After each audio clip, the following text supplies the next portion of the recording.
여러분 안녕하세요. 송영선입니다. 우리가 계절의 바뀜의 순환 주기를 결정하는 그 마디를 절기라고 합니다. 절기. 1년은 추나 추동 4계절로 되어 있지만 이 4계절을 바꾸는 그 중간중간의 마디를 절기라고 불러요. 24개의 절기로 되어 있습니다. 한 절기가 15일입니다. 계절 순환 주기에 절기 15일입니다. 선거에도 절기가 있습니다. 선거 주기, 분위기, 여론이 바뀌는 절기 7일 정도인 것 같습니다. 그걸 보여주는 증거는 여론조사의 움직임을 보면 알 수 있습니다. 한국 갤럽 여론조사에서 매주 금요일 날 발표를 합니다. 화, 수, 목 3일간의 여론조사를 한 결과를 분석해서 정리해서 금요일 날 발표를 합니다.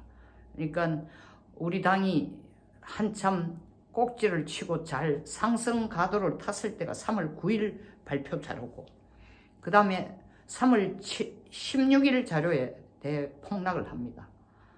그리고 23일 오늘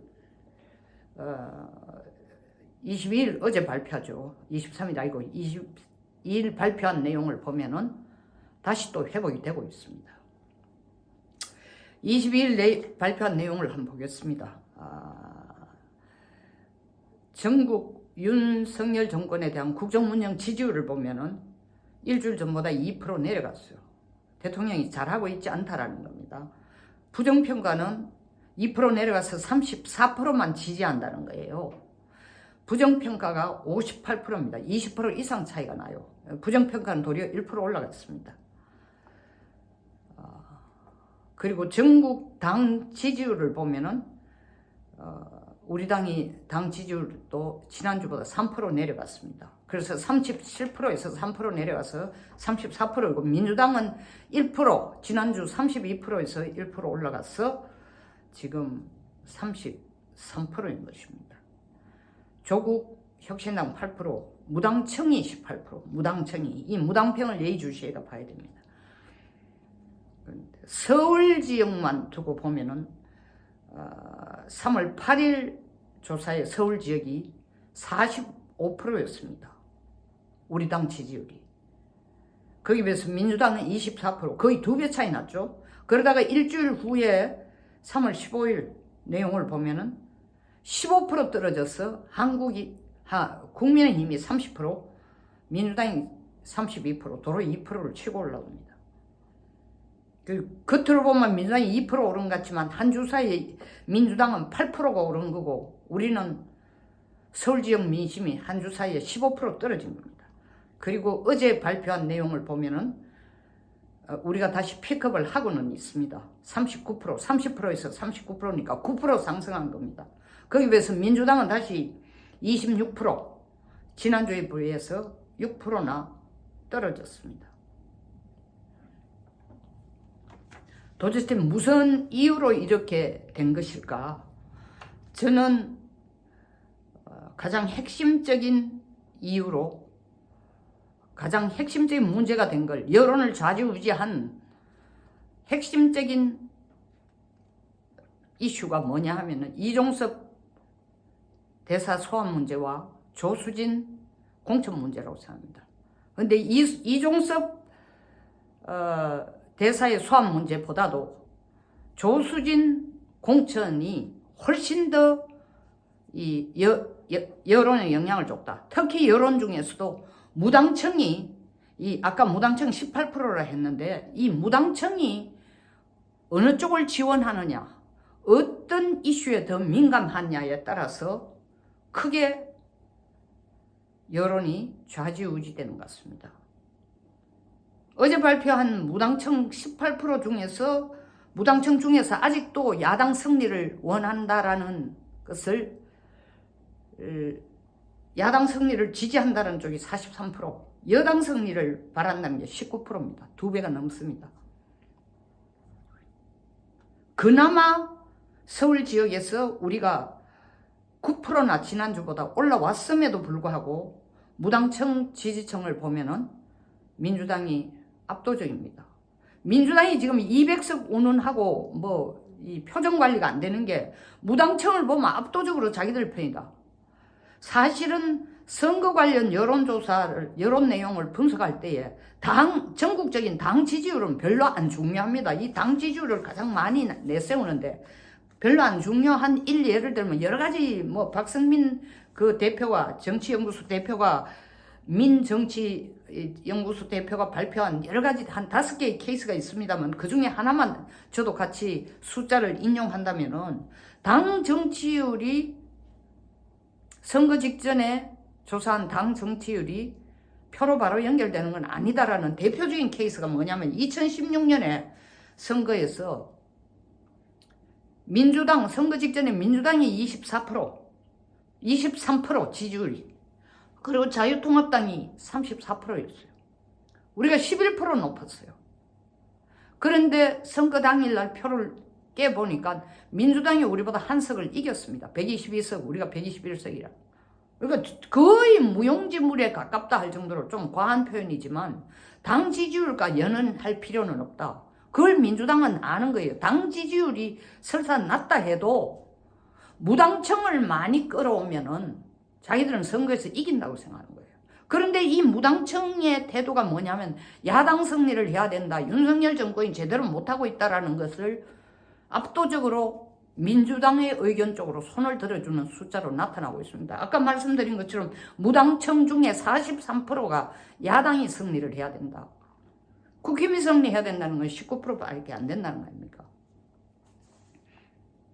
앞으로 이 무당청을 어떻게 끌어오느냐의 문제인데 그럼 도대체 어떻게 해서 일주일 사이에 우리가 9%나 이 민주당 서울 민심에 있어서 서울 민심과 선거를 좌우하는 건 서울 민심과 그리고 대통령 지지율입니다. 당 지지율이 아니라.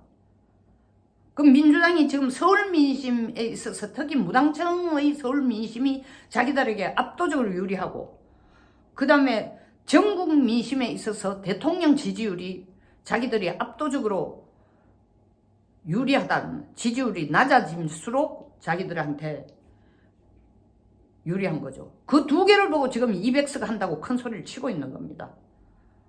근데 최근 우리가 그래도 일주일 사이 9%라도 따라잡은 것은 여러 가지 이슈가 있겠지만 뭐 황상무 수석 문제라든가 사퇴 문제라든가 이종섭 대사 소환 문제라든가 조수진 변호사의 이 공천 문제인데 저는 무당청의 심판이 이종섭 대사의 소환보다도 조수진 변호사의 공천에 훨씬 더 큰 관심을 가지고 거기에 대해서 반응을 했다고 생각합니다.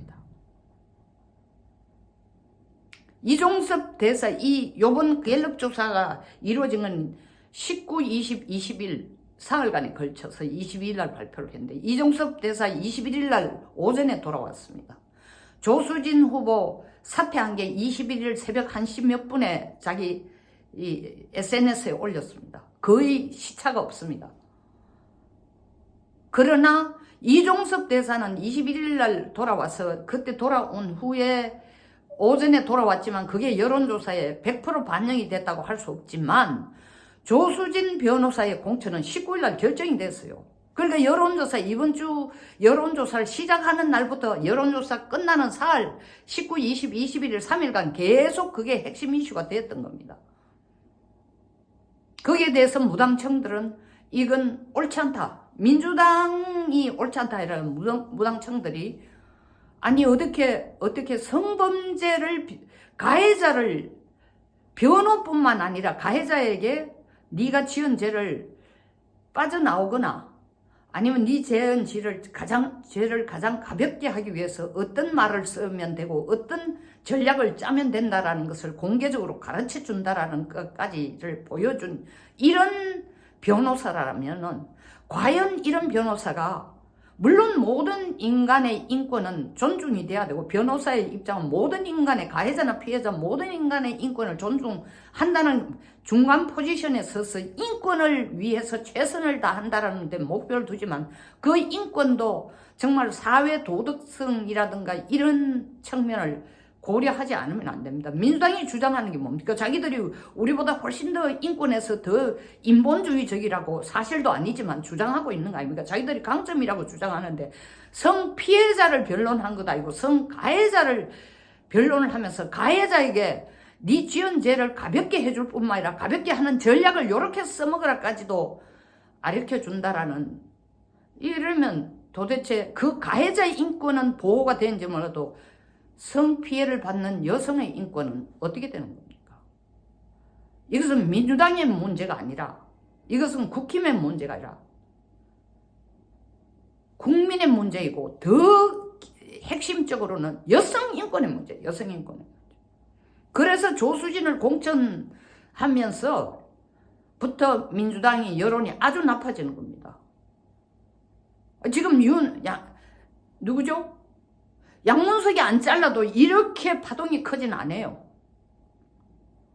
그래서 이종섭을 소환함으로써 우리가 반사의 이익을 얻은 9%가 아니고, 저는 조수진을 공천, 물론 지금은 취소했습니다만 그 여론조사 기간 동안은 공천이 완전히 되어 있는 상태니까 조수진을 공천함으로써 무당청에서 민주당으로 돌아서는 숫자가 상당했다라는 그 반사 이익을 얻은 결과가 9%라고 생각합니다. 조수진, 다음 주 여론조사에서는 조수진 변호사의 공천에 대한 문제는 여론조사에 반영이 안 될 겁니다. 그 질문도 안 할 겁니다. 한다 해도 거의 반영이 안 될 겁니다. 그러나 이종섭 대사의 문제는 아직 남아 있습니다. 어떤 식으로 풀려갈지. 우리가 뭐 지금 공수처가 사람만 불러다 놔놓고 수사할 준비도 안 돼. 이거 웃기는 거죠. 그럼에도 불구하고 민주당이 아직 완결되지 않은 이종섭 문제를, 이종섭 대사의 문제를 어떤 식으로 또 돌려가지고 이것을 대통령의 이 정부 그리고 정권 수행 능력의 부족함이라든가 비전이 없으면 뭐 무능이라든가 이런 식으로 몰아붙이고 끌고 가고 트위스트하고 물긴 작전을 한다면은 이종섭 대사 소환이 우리에게 플러스로 지금 39%로 올라온 게 더 점핑을 하기는 좀 어려울 것 같고, 그렇지 않고 우리 쪽에서 대응하는 것이 아주 떳떳하고 정정당당하고 담대하게 나가서 이 무당청들에게 이거 이때까지 이종섭 문제야말로 민주당이 국힘을 죽이기 위해서 그리고 윤석열 정권을 진짜 상처내기 위한 정치적인 공약에 불과했다라는 것을 깨닫게 하느냐에 따라서 우리가 이종섭 소환의 효과를 최대한 가져올 것입니다. 여기서 마치겠습니다. 끝까지 시청해 주셔서 감사합니다. 좋아요, 구독 감사합니다.